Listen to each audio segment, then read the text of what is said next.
in a Wesleyan Christian higher education. What does that really mean out of our theological context from which we work? So as April just read, I've been on the Council on Faith of the World Economic Forum. Now, the World Economic Forum, as you know, meets every January in Davos, Switzerland. It brings in 2,500 leader of business people, CEOs of major corporations around the world. We're talking about the powerhouses and heads of state. And this is there are 2,500 who attend, 2,000 come in their private jets. So you get a bit of a picture of what this is about. They make decisions, my friends, on how we're going to live. We just don't know it because we read it once a year in the paper and somebody says something about it and we see it on TV. But major decisions are made. So a few years ago, they realized that religion is a problem around the world, that wars are over religion. Now, most of these are just totally secular people. They don't subscribe to any particular religion as such, but they look at the world. And so they have councils that feed into their agenda. About 1,000 people sit on these various councils, such as councils on oceans, councils on oil, councils on gas, councils on climate. It just goes, you can just name every single council, everything about the world, and there's a council on that. And so as they began to read about religion, they suddenly began to think, wait a minute, this is serious. We need to put together a council on faith. And so that the Council on Faith was not just a Christian religion, it was various major religions in the world. And I was invited to be a part of that Council on Faith.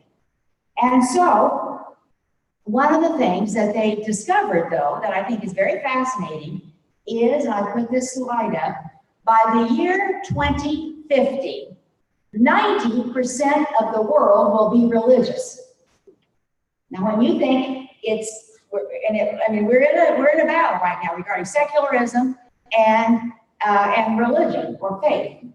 But their studies show that by 2050, 90% of the world will be religious. Doesn't mean they're going to be Christian necessarily, but they're going to be religious in some way. And I think this says, when I'm sitting here with people of faith, that this says this is how we were made. We were made with a God vacuum. Humans are made with a God vacuum. So they're going to find that God vacuum someplace, whether it's in Jesus or whether it's in Buddha or whether it's someplace else or Muhammad. It's going to be, there's going to be a vacuum someplace, an olive. So that's where I see where we are. So when they did that, then out of that they said, we've got to have a council on faith. And so our meetings were always in Dubai or Abu Dhabi, which I must say, it was nice to go there since the World Economic Forum paid the first class ticket to go there. The Wesleyan Church never paid me first class tickets. And, or even business for that matter. It was the cheapest thing you could find back in the middle seat going to Australia. But it was fascinating as I began to look at this. And where does faith fit into this? Well, as we began to work on a variety of things, one of the studies came about was that countries in the data, this is a data-driven organization, but religious freedom suddenly began to raise its head and began to do a lot of studies regarding religious freedom. And countries that have religious freedom through the data found that countries that have religious freedom, now I don't mean, when we say it here, we hear people yelling only about Christianity. I'm talking about all religions, but freedom for all religions, that they had economic growth. Well, that began to get the attention. When there's economic growth, okay, because we worship that. And so, well, then maybe our country ought to take a look at religious freedom. And also, I did a blog with a person on some research that had been done, that countries that had religious freedom also had gender parity. Because there's a whole council on gender, of course, obviously, at the World Economic Forum. So we began to do some work together. Now, I found also fascinating now, and I would encourage you to Google and read his stuff, Brian Grimm, G-R-I-M. Brian Grimm was a part of our council, and he also now has a whole thing on religious freedom and business. And he worked for the Pew Foundation. He did research with Pew. Now he does his own research. And Brian is a wonderful believer. And just a little parenthesis here, when we were together at a break one day, I was like, where are you going to go when you leave from here? I said, oh, I'm going down to a little college in Kentucky called Asbury to speak for chapel. And he said, oh yeah, I know that college. I said, no, this is in Wilmore, Kentucky, you know. He's in DC, you know, a northeasterner from Boston. But he said, no, I know that. He said, I almost went to that seminary. I said, oh, really? And then he began to tell me a bit of his life journey and faith, which was a wonderful, wonderful story. So Brian is great. So you will see a lot. He's talking about a lot of this data. There's a lot of this data. There's a lot of things on religious liberty, religious literacy, for companies to know religious literacy.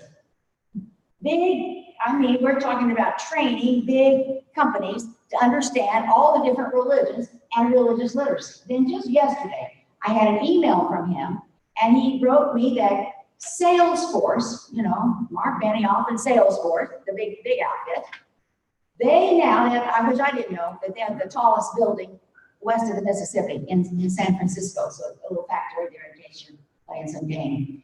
But guess what they had in the middle of Salesforce now? Is a thing called Faithforce. He gave me the name of the person who's doing Faithforce. Well, okay, I had this idea. This is what I'm going to do when I leave. I'm going to email Brian and ask. I thought about you all here. And I thought, what would happen if we would have professors here that could do some online training or some online work for Faithforce at Salesforce? They need this kind of training here in all of this kind of thing that's integrated with faith. What does this really mean?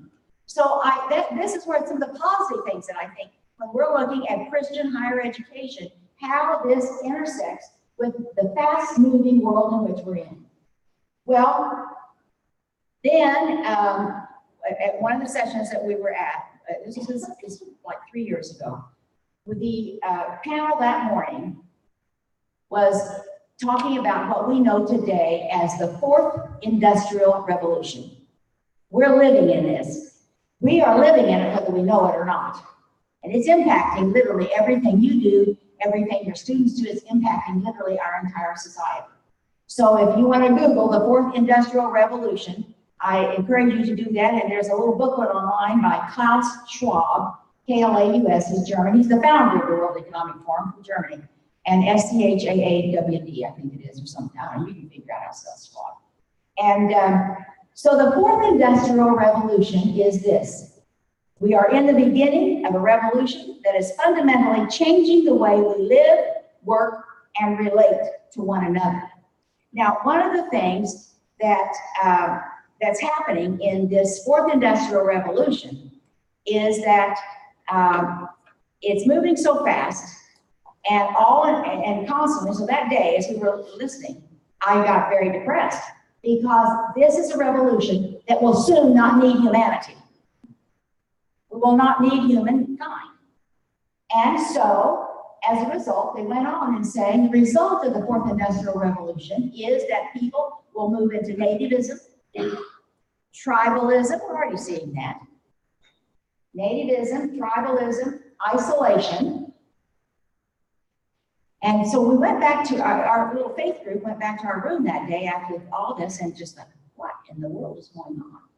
Well, Klaus Schwab came into our room, very room, and he said, and I don't even know his faith, anything about it, but he said, I want you to know, I was thinking about you all, and he said, I want you to know that in the midst of what you just heard, faith will be the only safety net people will have.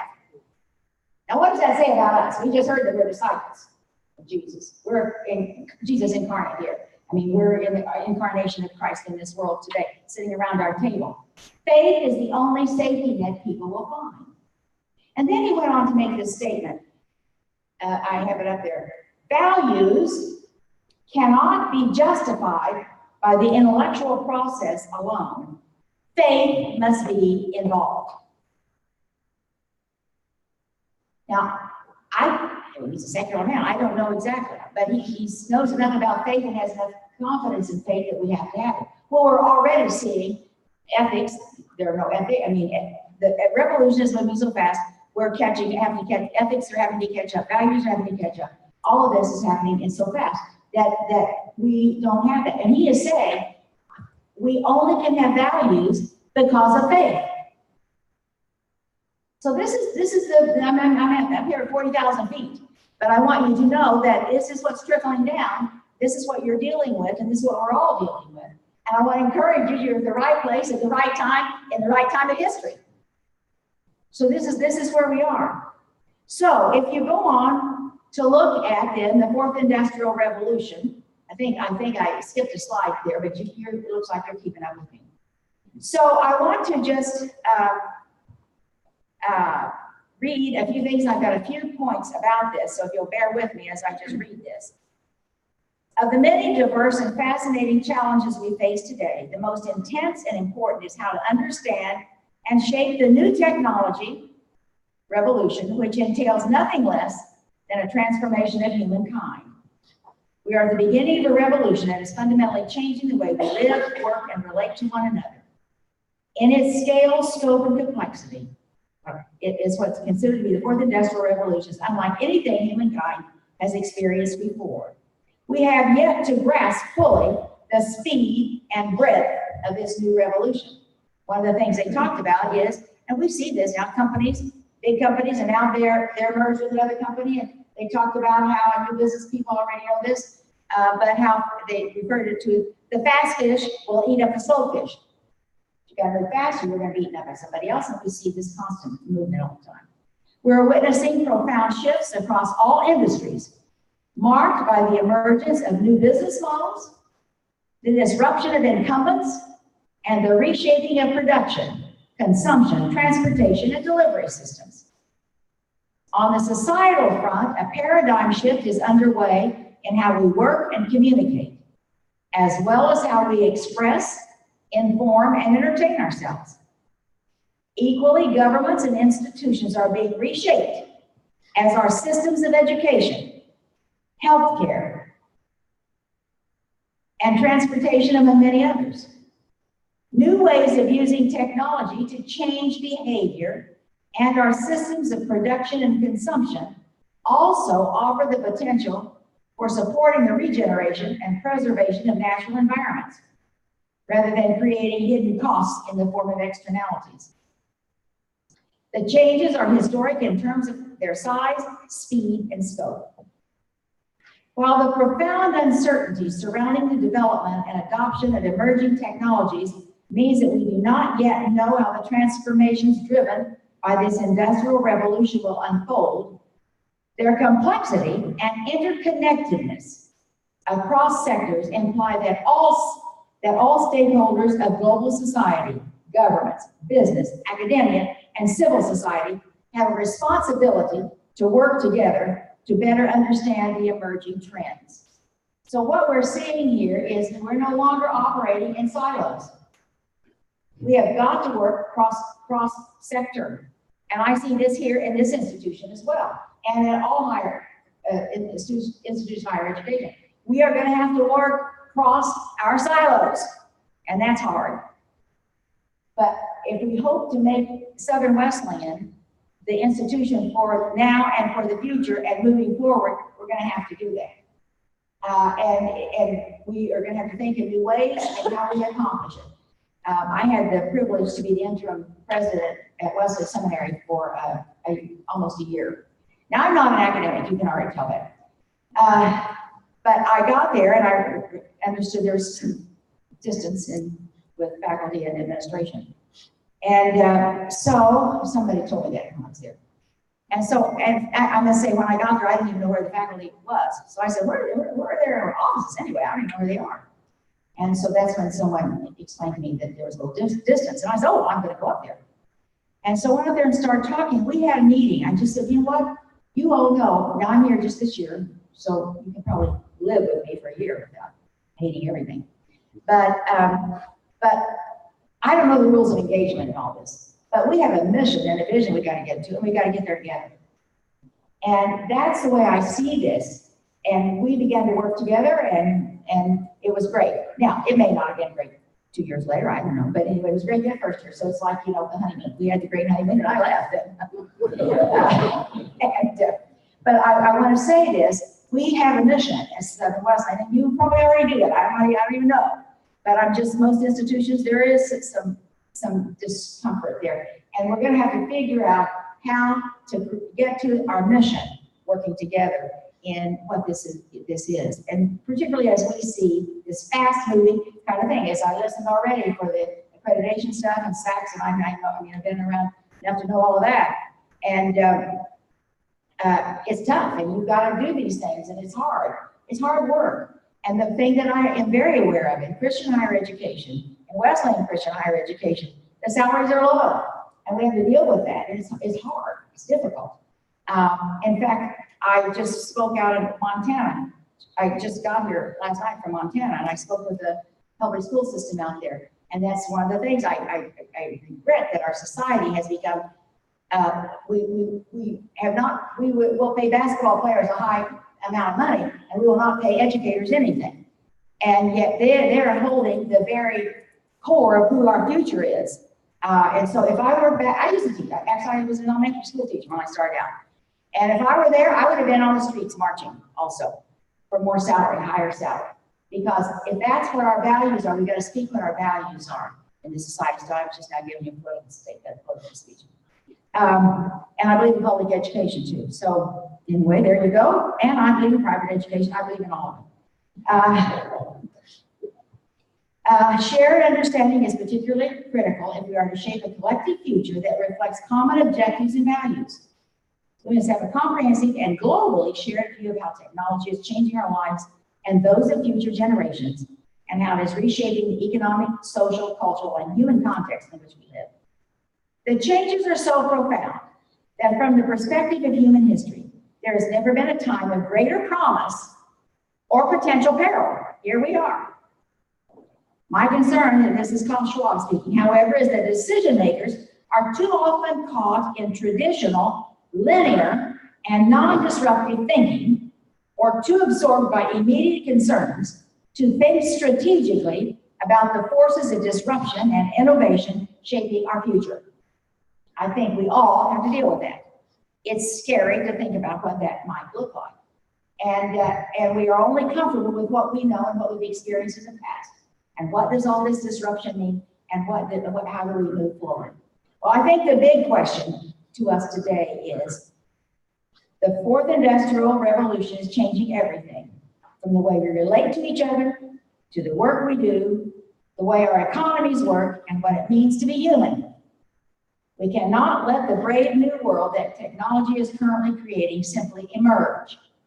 All of us need to help shape the future we want to live in.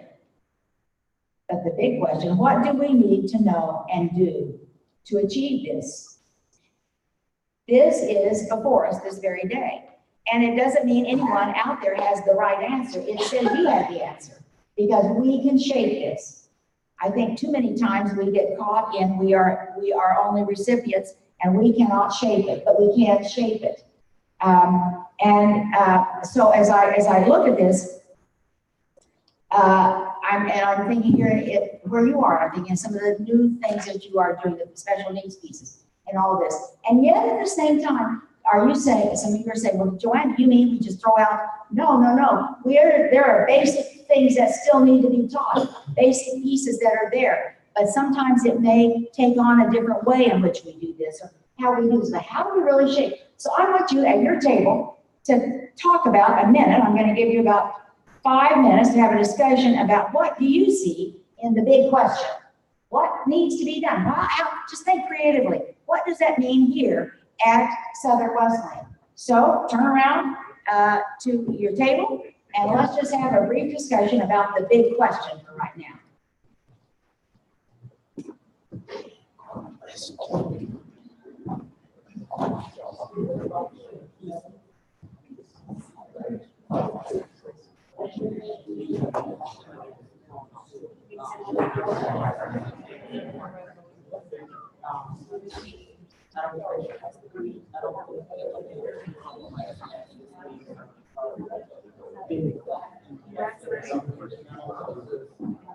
all about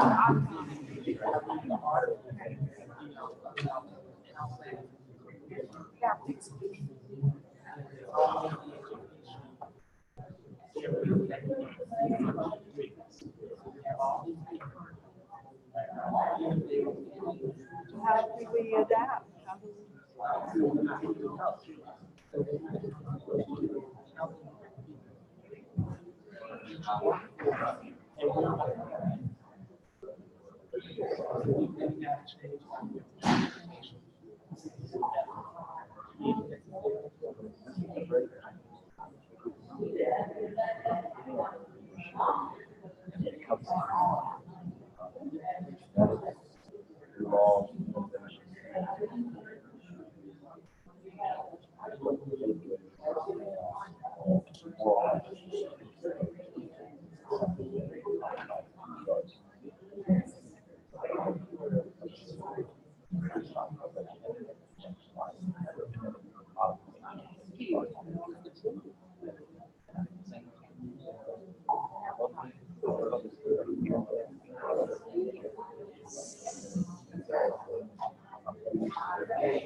You go straight through those doors. This double door.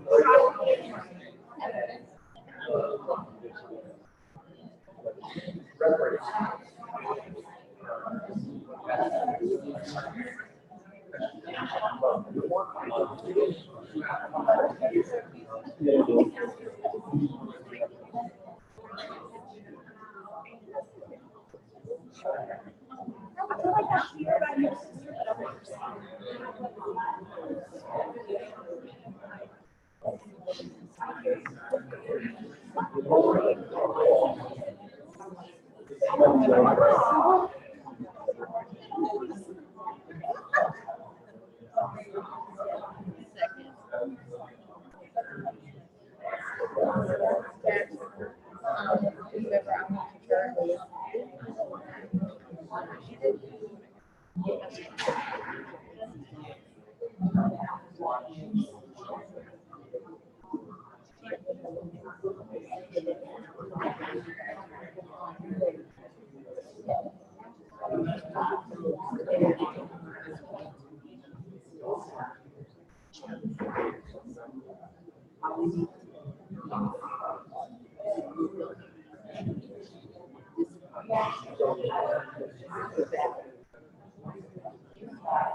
Okay, about 2 more minutes.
Okay. I'd love to hear what your discussions are because I think this really brings up a lot. But one of the things that then when we talk, there's what I refer to as the conundrum of change. When we're trying to change, what does that do? I well remember many, many years ago, I served on a board with Jay Kessler. Some of you may remember who he was. He was the head of World Youth for Christ for many years for the Globe and then President of Taylor University. But many, many years ago, I remember he said, we were on a board together and he said, you know something I just learned? Now he's a go-getter and he's got an idea a minute and he's making it happen and blah, blah, blah, blah. But he said, I found out I could probably, after I took over worldwide Youth for Christ, I could only have 2 good ideas a year. Because he said, I found out that I'm here in the middle. And when I make a change like this, it affects these people start going this way, these people start, and the people out the end are just whipping around. And I remember that old game we used to play, Crack the Whip. And remember, if you just moved a little bit in the front, the people way on the end, and of course your goal in playing Crack the Whip was to get rid of all those people out there, you know. And they fly out, they do this, and then who's the winner? You still held on, you're still the winner, and it circles on down. That becomes a conundrum of change that we deal with in institutions as well. Because if we aren't careful, we have all these great ideas and we just keep moving, keep shaking, keep moving, and then we've lost the people on the end. So again, that's where in an institution is that communication across the silos that comes clear out to the end when we're moving in this kind of thing. So that's the conundrum of change. So here we are. I mean, it's almost a, what do? We're in a fast-moving chain kind of thing. Institutions have to keep up with it. But how do we keep the people with us that aren't flying off at the end? And that is all of us understanding what the situation is that we're in and how we're moving in this. And again, staying attached to what the mission is and how we move forward. I told you I just came from Montana. I flew out here from Montana. So Sunday morning, I preached from the back of a flatbed truck at the county fair. And no, I'm not running for president. A county fair in Montana where the nearest Walmart is 100 miles. And so I've been out to Montana a lot. In fact, I broke my arm out there last December when I was there. 95 miles from the nearest hospital. But I had not been out to this place. And as I went, I thought, this is fascinating. Now, what will the people be like? Will they be young? You know, well, it's fascinating. This is what I call scientific cattlemen. I mean, like all of these, you would see them and they look like cowboys, but they all were college educated master's degrees. And I had dinner with a family one night.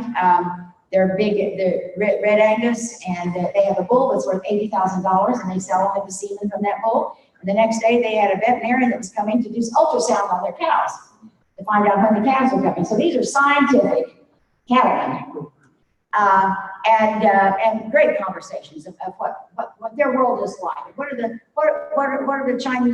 tariffs in China going to do to them? So again, I sat there and I thought, I'm 100 miles from the nearest Walmart, but these people are interconnected globally. You know, everything that happens in our globe impacts them 100 miles away from the nearest Walmart.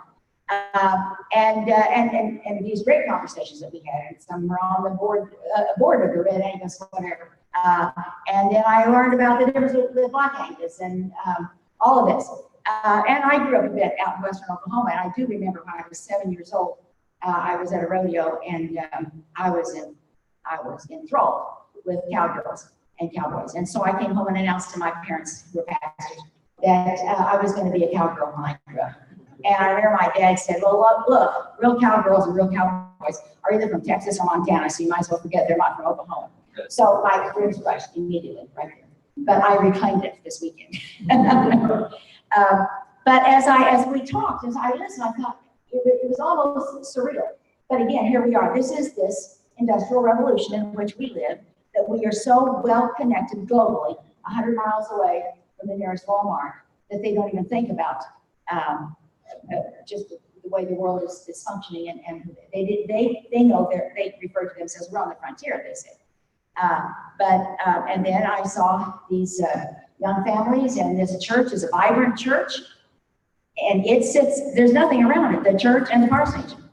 And this was a church founded 100 years ago, oddly enough, by George McGovern's father.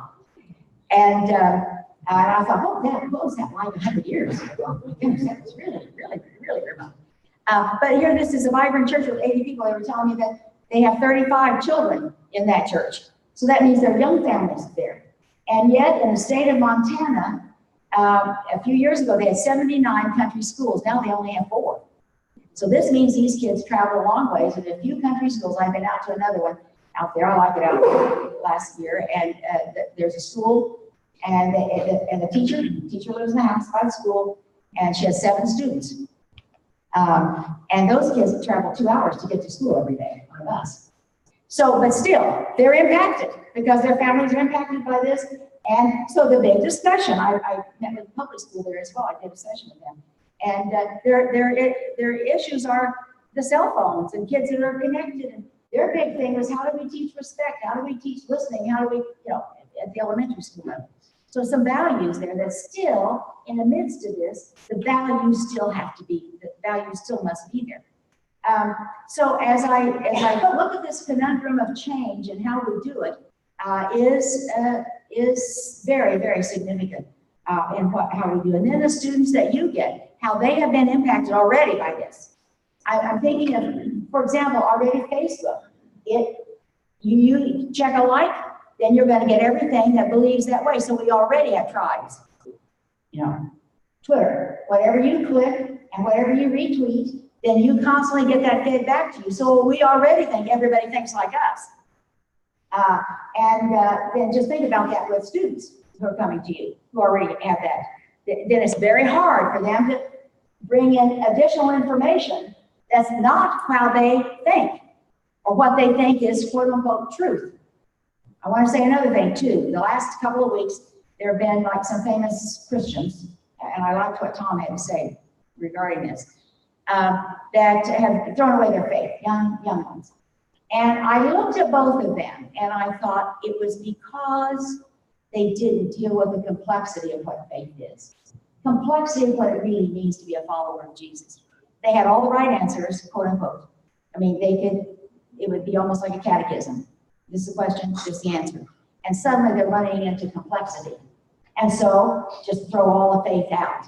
And so this is how important it is, again, that I see Christian higher education, that you are leading students who then can understand the complexity of faith and operate in every world in which they're going to find themselves.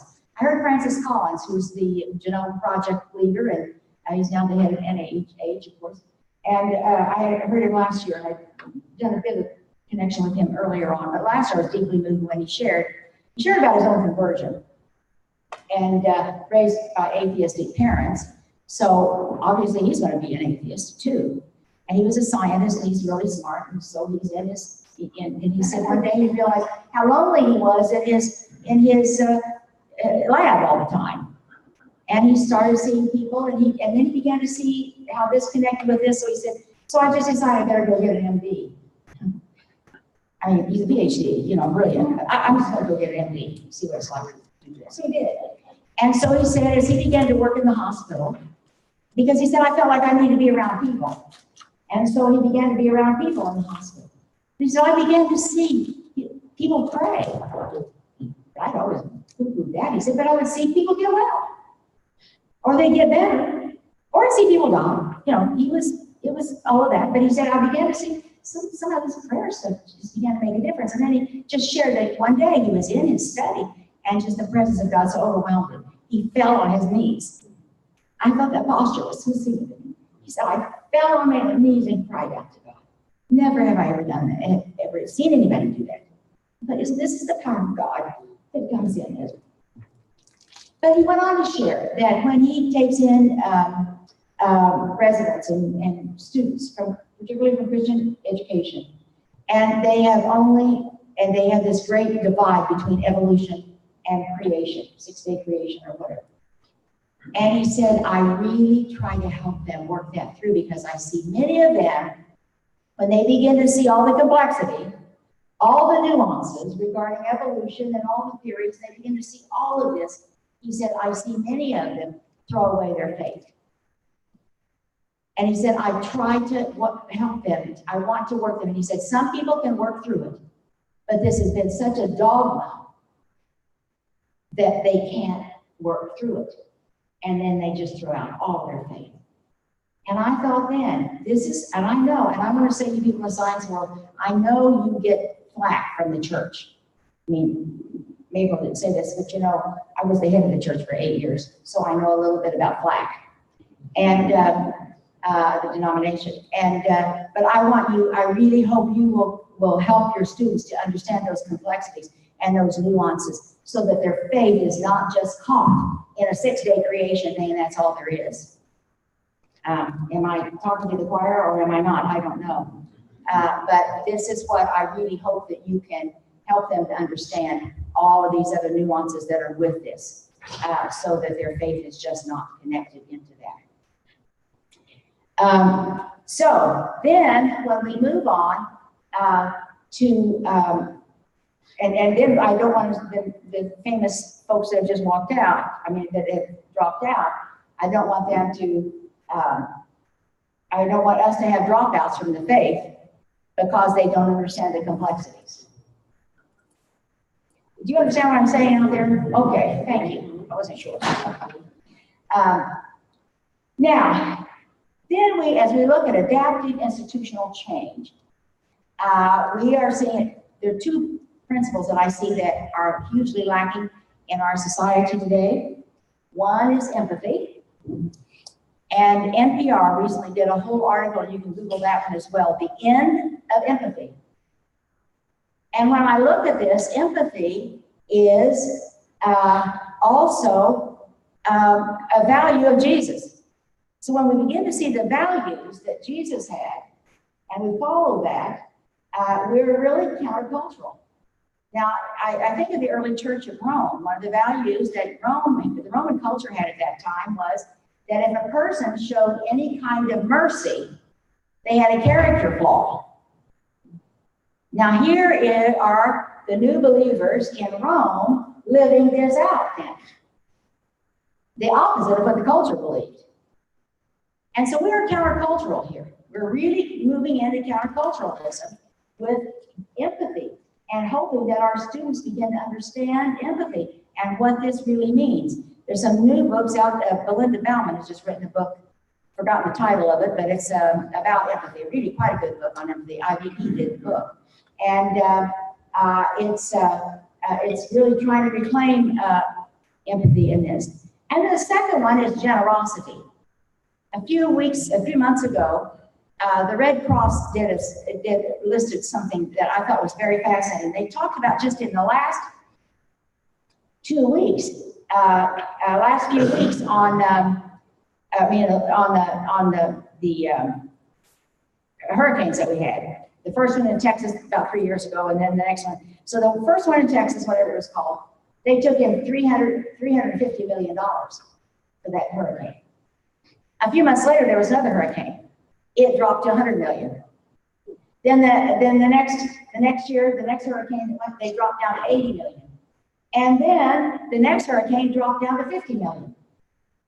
So this is something about empathy and generosity. And so I'm thinking about here is what we're dealing with in our society today is, and the Red Cross is, certainly secular, but people give because they feel bad about something, that something has happened. And so we tend to be a generous society, but we're getting more and more greedy all the time. And so here are two values that are Christian values that are very countercultural: empathy and generosity. So I want to move on now. So we've looked at these kinds of things. A few years ago, a man by the name of Jared Diamond from UCLA, and he's a sociologist, geographer, I don't know what all he is. Interesting, some of you I'm sure read his works. The first one I think was Germs, Steel, and Guns or something like that. And then he wrote this book, Collapse, that I thought has been a very fascinating one. He's just most recently written one called Upheaval.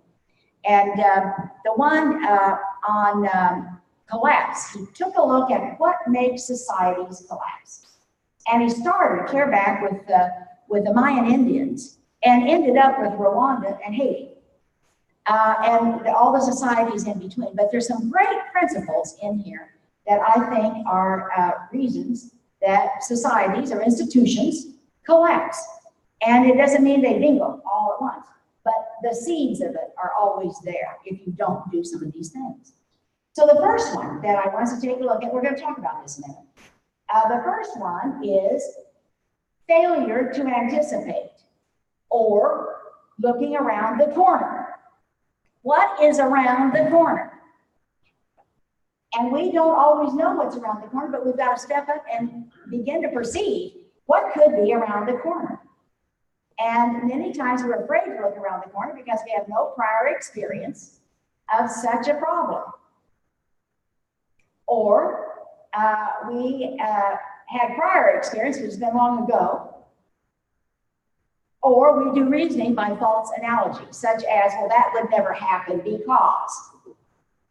And we have some kind of an analogy that would never happen here. Or maybe it did a long time ago and it didn't happen. We thought it was and it would. So I like failure to anticipate or to look around the corner. I think of companies. We look at major companies. And when they finally collapse, well, if they had just looked around the corner. I well remember, this is a really funny one. I well remember in the Wesleyan Church many years ago when the internet first happened. And one of our general superintendents, who's now gone to be the Lord, so I won't get in trouble.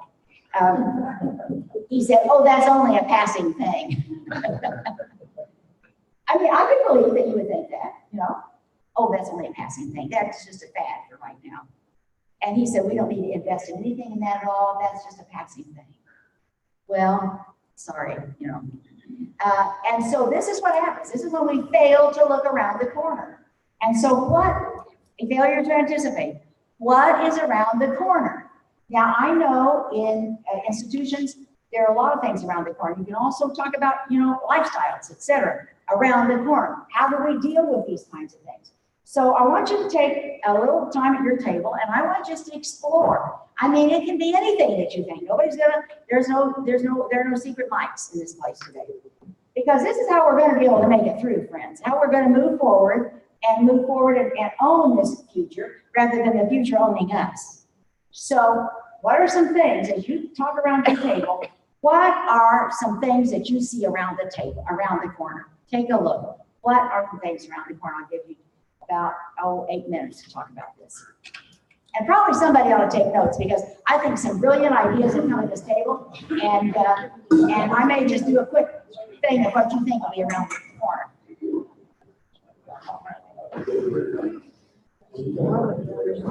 Yeah, I'm going to do that. We'll just take a quick list. We won't have any discussion because that discussion can come later, but we'll take a quick list of what you think is around the corner. So appoint a secretary at each table. A reporter, I guess that's a better word nowadays.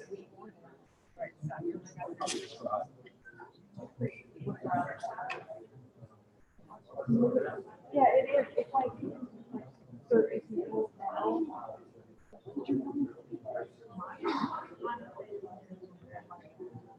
It's James.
Okay, just about 2 more minutes, and we'll just let you read off what you have. Move on to the next exercise.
Okay, we'll begin.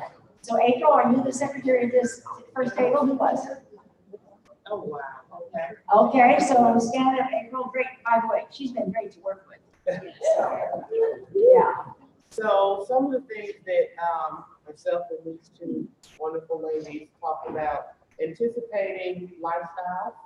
Those aren't going to decrease. The type of lifestyles we see today will continue to grow and differ. It was also mentioned the fact that Clemson, if it were to grow, what does that mean for us? If they take on 15, 20 more thousand students a year, how does that affect us?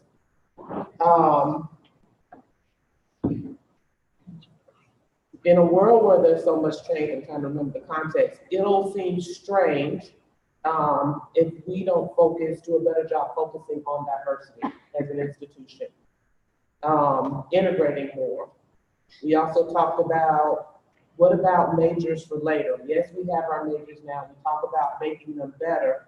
But if we were to look around the corner, what would be the majors of tomorrow? What would be needed 4 or 5 years from now, 10 years from now, 20, 50 years from now? Anticipating the needs of our students and society and preparing based on such. And then the last one was who anticipating the differences, those that are things and people that are less familiar than what it is that we know now, and being ready to welcome and embrace them as we are called to do so. Great, around the corner. All right, let's go to this table.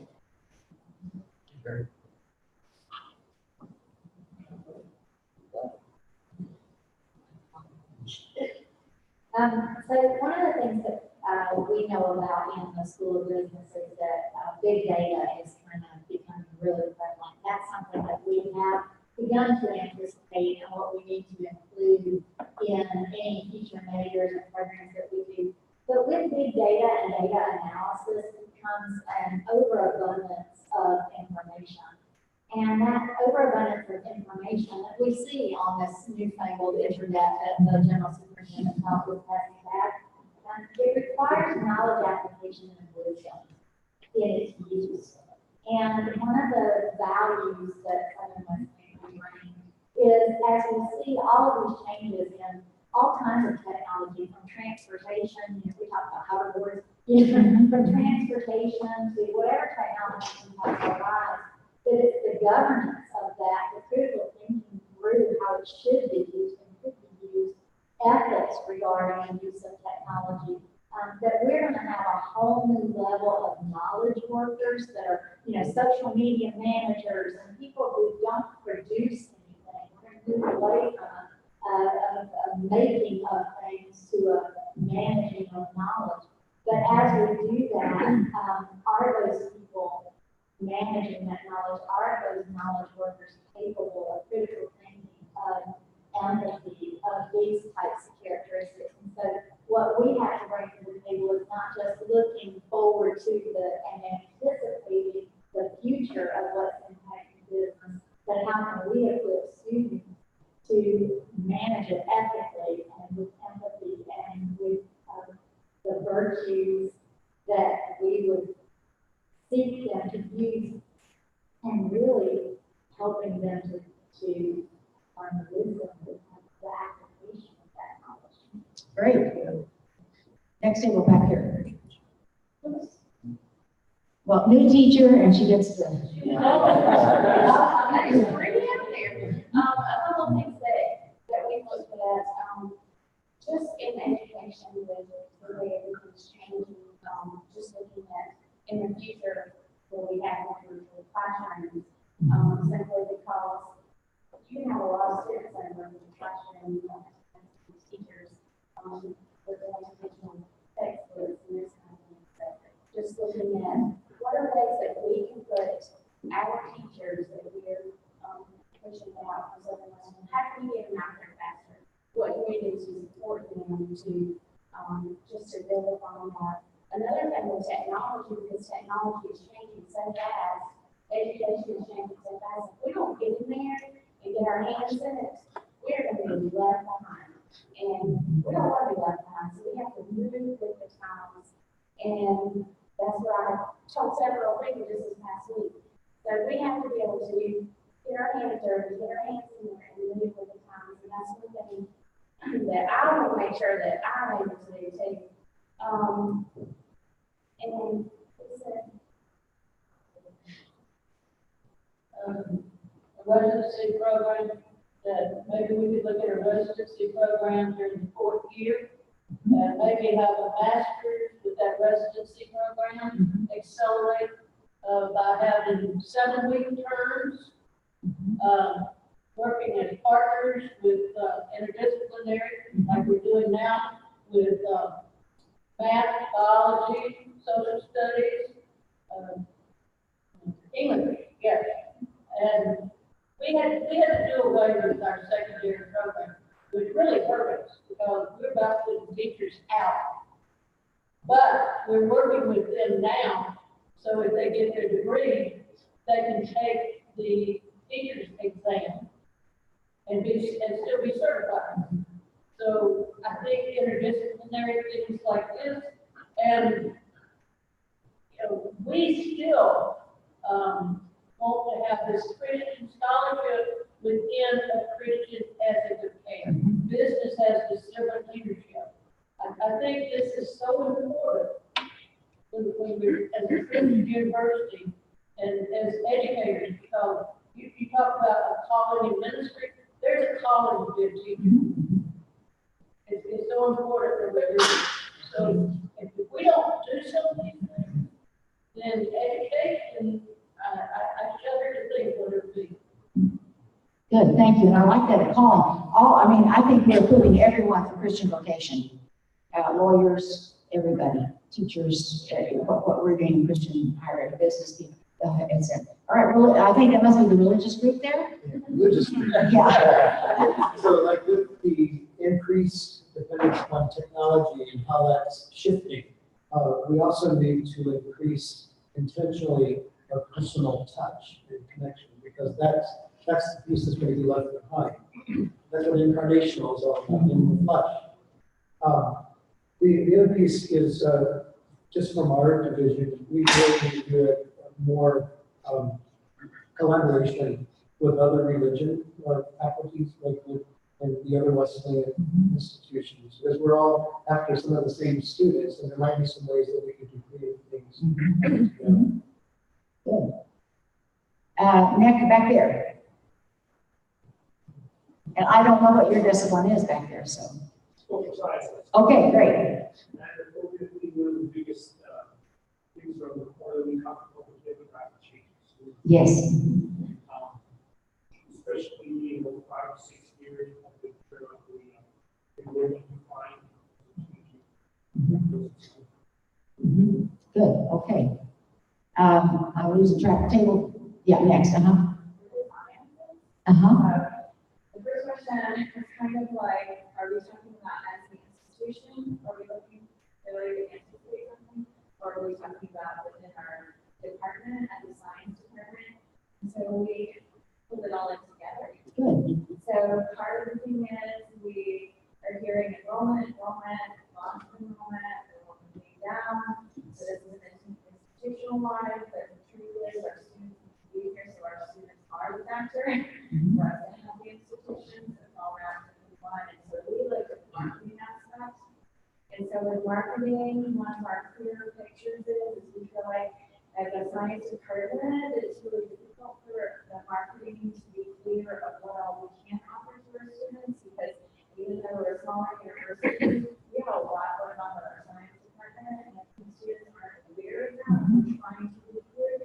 And so one of the things we started talking about our capstone class, the library capstone, and that we start recruiting as a service project for students to go with us and help to market those who science classes at high school has shown their junior year, not senior year, but other years, like that, and catch them in the aspect of we're right here. Like, are we marketing to Manual? Are we marketing to Liberty? They're right here with us and saying, please don't forget, we're right here. It's coming next door. We get it. We get it. And I collaborate with them, so I get it too. And so we're trying to make sure that we open that door, that we're a Christian institution, right? We're doing service, and we want to be here with you, and we want to embrace you. What can we offer? But at the same time, is the marketing of ourselves, draw them in and let them know the culture we have as scientists. Great, wonderful, thank you. All right, the table right here. Yeah, right there, huh? We're a combination of the education people and fine arts. And we, of course, just start talking. And we discussing alternative certification, things. We talked a little bit about, and to deal with that was how do we maintain, find, develop teachers who are passionate about the career and not necessarily interested in just getting into the classroom for a few years so they can do something else following that. We tried to discuss how there are issues with students who are challenging as far as not being ready to learn. How do we approach that here, teach that, we discuss perhaps the necessity of having to move with the times of technology, but still being able to make sure that that's a tool as opposed to something to make things easier perhaps. So we didn't make any rocket science amazing emotions about anything, but primarily how do we here encourage our students passionate about what they want to do, not just find a job. And I think that there's a lot of places in this community to provide a job, and then what we can get practically that type of student. Excellent. You remind me of the teacher that I met, and since I just came from Montana, I'm talking about learning. But she came up to me and she said, she's a math teacher. And she said, and I could tell, it just came from her. And she's, you know, she's not from out there. She married a rancher, and so she moved out here. And she said, she said, I just love the craft of teaching. She just kept saying those words. I love the craft of teaching, just developing my craft, the craft of teaching. And I thought, what she's giving to these very few students, actually in this small school, where will that really go, you know, after that? Okay, this table. We kept bringing up discernment in two ways. One, adapting and embracing change through the imaginative possibilities of literature, while also respecting tradition, which is something I think that can get lost. When we're going around the corner, we're not learning how to drive, we walk again, we're still going to use some of the same skills we had, and that's what history offers as a discipline in the Division of Humanities.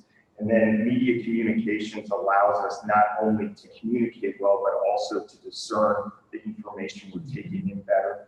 And then as a way to sum that up, Paul quoted an 18th century poem by Alexander Pope, "O blindness to the future, kindly given."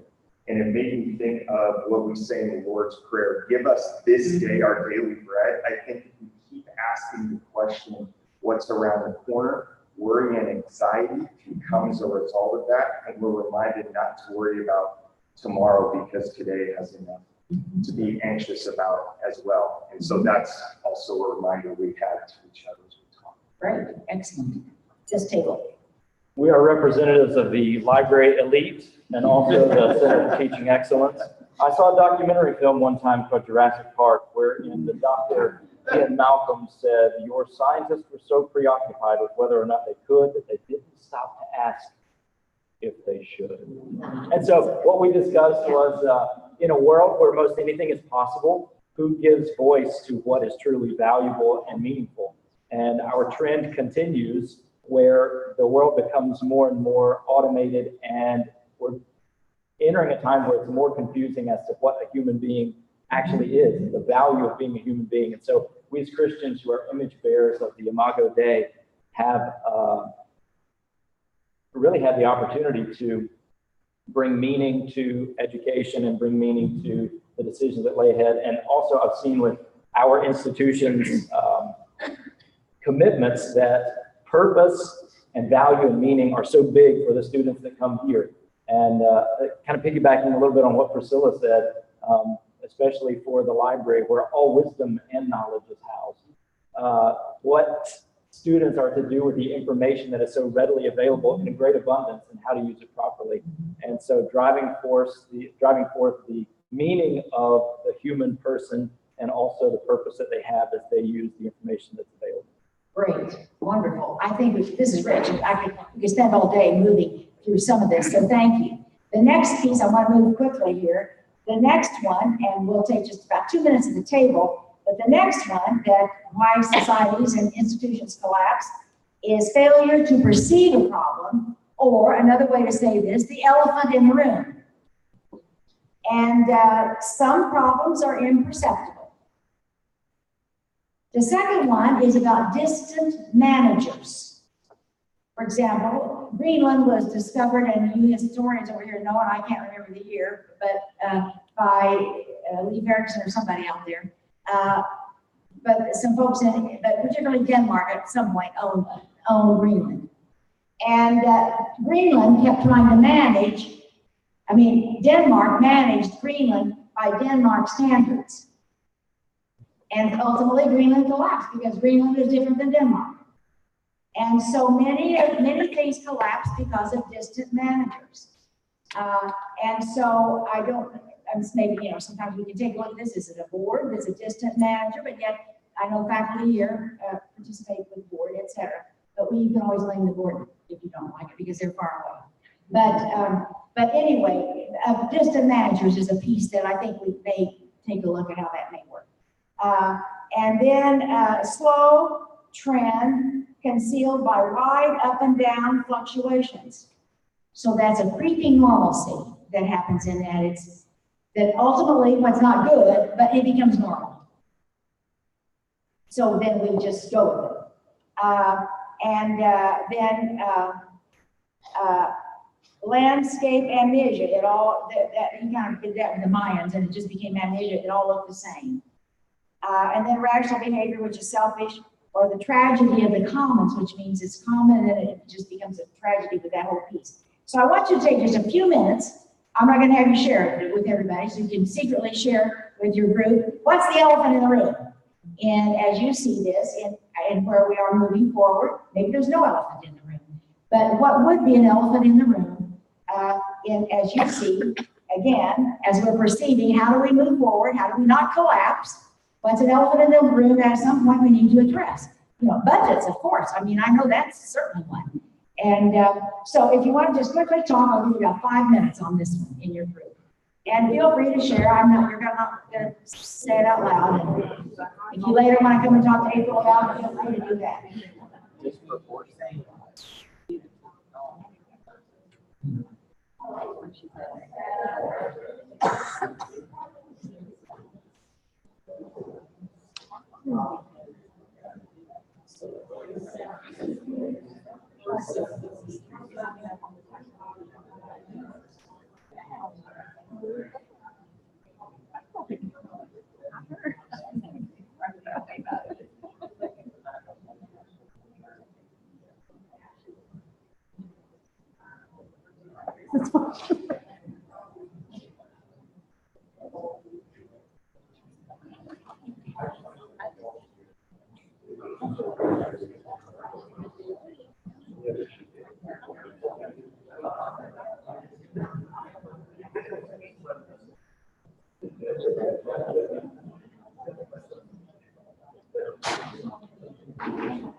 You can always switch whether she doesn't like it.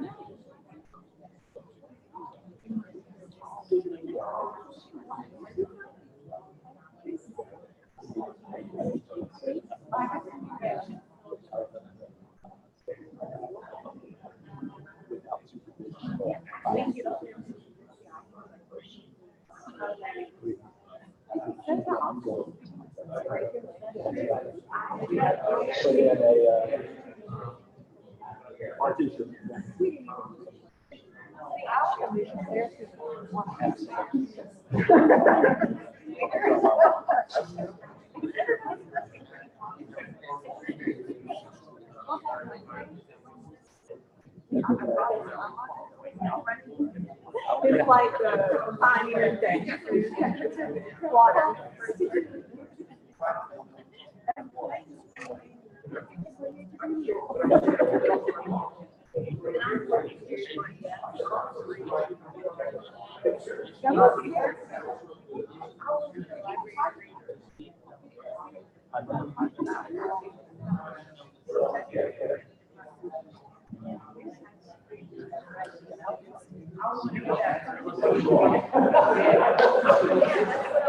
Okay, I really hate to shut this one down.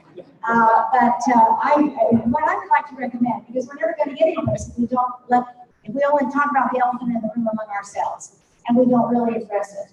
So I'm thinking, if it's okay with April, so if you want to come and talk about the elephant in the room, they're free to come and talk to you about that, April. Yes, right. Because, I mean, I've been around institutions, I'm old, so I've been around a lot of institutions. Until we address that elephant in the room, we'll go all the way around, and then ultimately we collapse in many ways. So this is really a significant one that I want to see addressed in this. Then the next one that's quickly, so we've got to move forward here, is about core values as we're looking at changes.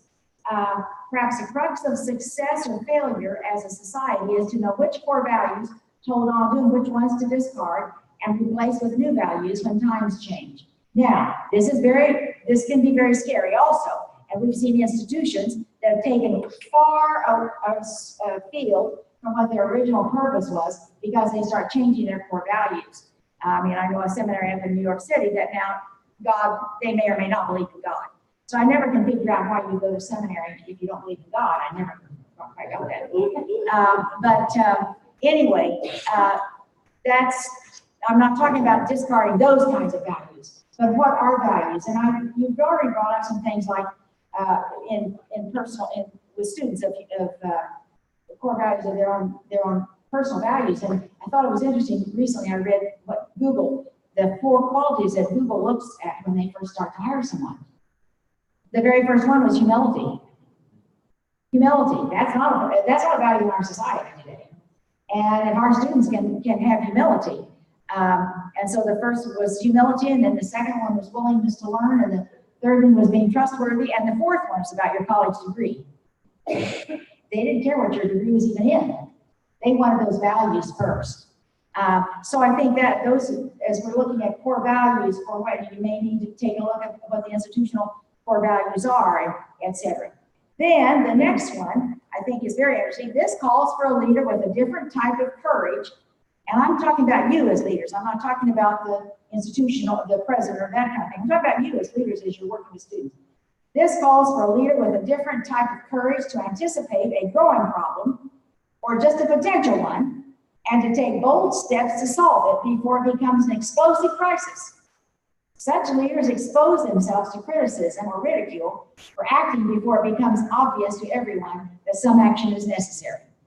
And I think this is very significant as we take a look at this. And then I thought this study that they did regarding societies, and also James Collins brings this out in his book, How the Mighty Have Fallen, is that the seeds of the demise of these societies, as well as institutions, the seeds of demise were already when they were at their highest level of popularity and achievement. Because, we're sailing, we can never fail. And at that very time, already those seeds of failure are there. When we're not anticipating, looking around the corner, and when we're not addressing the elephant in the room. So I just want to say briefly, John Wesley, some words that John Wesley had to say regarding higher education. And I'm indebted to Shirley Mullen, who was funded by Lilly, she's president of Houghton College, who was funded by Lilly to give a paper at Bethel University out in St. Paul on John Wesley and higher education. I have a few quotes from her paper, and I'm sure if you would like, I have the entire paper, if some of you would like to get it, just email me and I'm happy to send it to you, and she's happy for it to be around as well. But one of the things, John Wesley and higher education. John Wesley laid the foundation for a wholeness of mind and heart, cognition and affection, reason and passion that is at the heart of Christian higher education and at the heart of the vocation of learning for any Christian scholar. And then Wesley said this: learning is one of the instruments whereby we partner with God in restoring the image of God in ourselves and in others, and in renewing the whole creation of God's glorious intent before the fall. It is a critical element in preparing ourselves to serve God and others effectively in the world. I think this is so powerful, and we don't read much about this part of what John Wesley had to say. You know, he even wrote a book about medicine as well. So he's brilliant and had so many things in different, but we haven't spent much time on what did John Wesley have to say about higher education. And of course, he was an Oxford Don, so that was part of his background. And I love this part that we have been called to restore, bring the glorious intent before the fall, what God intended before the fall, through the very work that you're doing day after day after day in this. And then I just want to briefly close with us personally. As we're doing this, it's still, and I think Tom brought this out also, but it's still about our personal life of falling in love with Jesus, staying in love with Jesus. Now, I want to tell you, as you know, I'm kind of running around the world doing things, and I was grateful Andrea went with me to the border, El Paso, Juarez border in April, and been working much in immigration pieces and issues of racial reconciliation and all these kinds of things. And you really get caught in that. And you know you're doing the work of God. But somehow, Jesus is there. But somehow, really loving Jesus, knowing that that's it, that that's got to be the focus, or you don't have the strength. And I found myself really worked up on a lot of things. And I think we should be worked up through the hands and feet of Jesus and what we see happening to humanity at this time.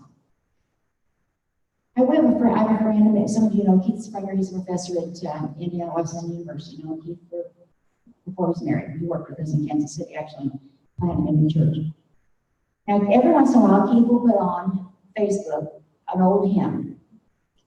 And I've always thought Keith just did this for nostalgia purposes. And, you'll look at that old hymn and, oh, yeah, I know that. I remember that, and people will respond. So this one day he put this hymn on, and if you're under 65, you've never even heard this hymn. So that excuses everybody in this room. But the title of that hymn is The Stranger of Galilee. And so I looked at that first line in that hymn, and I thought, now that's really funny. I know it. I could sing it by heart. I used to play the piano. I can remember where you could do the runs. And but the first line says, in fancy, I stood by the shore one day. That's weird, in fancy. What in the world? You sing songs, you don't know what those words mean. And it's like, I'm going to look that up. So I Googled the song, and yeah, that's what it says. And suddenly I started reading the words of that song. Sorry, I'm getting a little choked up myself. And then I clicked on to a Mennonite choir singing this in a cappella. And it talks about the works of compassion, the works of love of Jesus. And then the chorus goes, and I felt I could love him forever.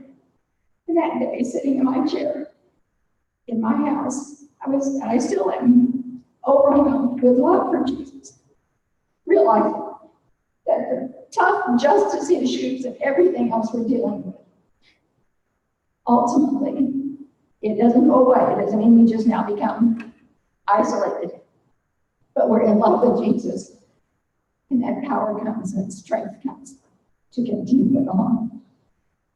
I pray that for you today, that all the things that you're doing, dealing with students in new, ways we have never seen before, lights, all, and that power will come because of your love for Jesus that will flow. Joe Dongell, that you all know, did a study one summer of all the sermons of John Wesley. And he read every one of them in his study. Now, I've never done that, so I don't get my John Wesley button. But he said, when I finished reading all these sermons, love came through like a tsunami. And I just pray that as we go out in this world, and you're out in the world because the world is in your classroom, that love of Jesus will come through like a tsunami, because that will be the only healing force that God has, and it's coming through you. And he's chosen you at this time of history to be where you are. Let's pray. Lord Jesus, I thank you for this great group here, how you selected them. And Lord, I just feel like I need to pray for more finances for this place.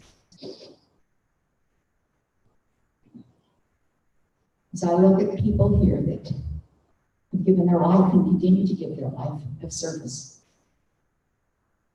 I pray that there will be even financial rewards that come for what they're doing. And you know out there who needs to give. I think of students that need to be here, but they can't because of financial reasons. So I pray for more scholarship money that can come in, that can reach students who can make your world what you intended for it to be. I pray that you will continue to move through us. May we continue to be your disciples. And Lord, you said we would do greater things.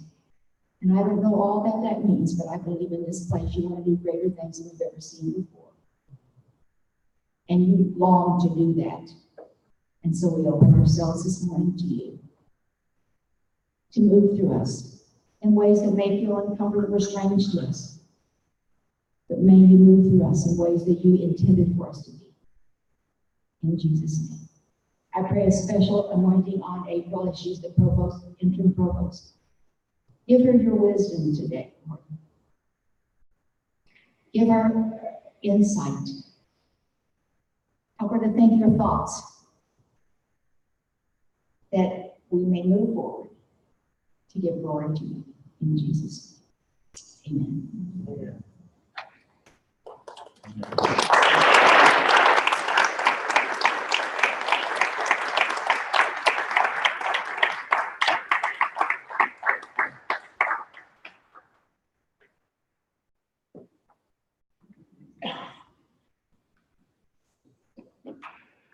Have you all ever seen the night drop? After that? Well,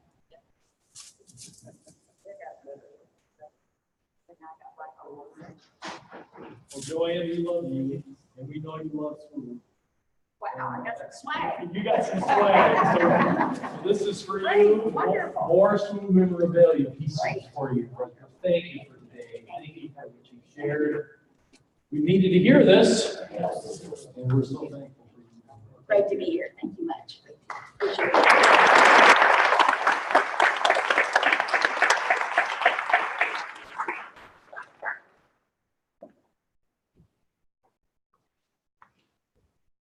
Wow, we've gotten this retreat off to a great start. And there's more to come. At this point, we will be transitioning from here to the campus for chapel, followed by our welcome back barbecue. I'm going to ask you to move swiftly because we're scheduled to start chapel at 11. So if you would make your way to the campus. I know we want to catch up and talk, but try to limit your conversations until after you get in chapel. And I will see you there. Jonathan? After lunch, we'll still be on campus, right? After lunch, we will remain on campus, so we will leave here, go to chapel.